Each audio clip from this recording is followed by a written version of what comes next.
হে পাক পরওয়ারদিগার, আপনার অসীম ক্ষমতার অধিকারী আপনি। আজকে বাংলাদেশ আন্তর্জাতিক বিমানবন্দরে যে অগ্নিকাণ্ডের ঘটনাটা ঘটেছে, এটা সাধারণ কোনো বিষয় না।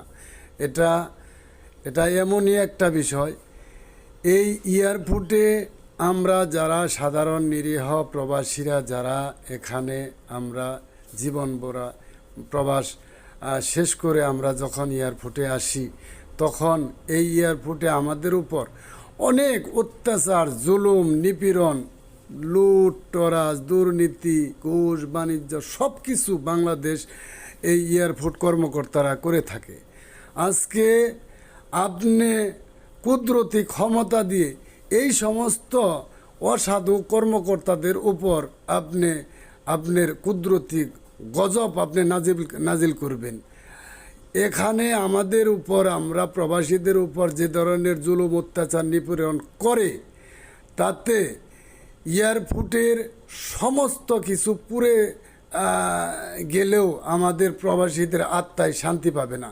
কেননা এই এয়ারপোর্টে আমরা প্রবাসীরা আমাদেরকে যেভাবে অত্যাচার, জুলুম, নিপীড়ন করে এই কর্মকর্তারা, আল্লাহ আপনার কুদরতি ক্ষমতা দিয়া এই অসাধু কর্মকর্তার উপর আপনার স্বয়ং গজব নাজিল করে এদেরকে ধ্বংস করে দেন।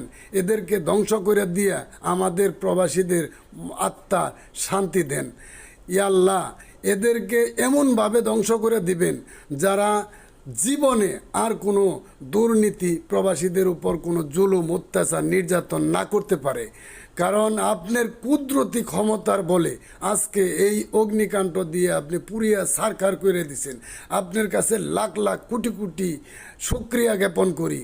আপনি শুধু এই এয়ারপোর্টের কর্মকর্তাদের উপর যত ধরনের আপনার আছে, আপনার ক্ষমতা আছে, এদের উপর আপনি গজব দিয়ে এদের পরিবার সহ ধ্বংস করে এই দুনিয়ার থেকে ধ্বংস করে দিয়ে দেন। আর এরপরে হেদায়েত, আল্লাহর আপনার কুদরতি হেদায়েত দিয়ে এদেরকে ভালো করে দেন। সাধারণ প্রবাসীদেরকে শান্তিতে যারা প্রবাস করে দেশে এসে বাড়িতে প্রবেশ করতে পারে, এটাই আশা করি আপনার কাছে আল্লাহ।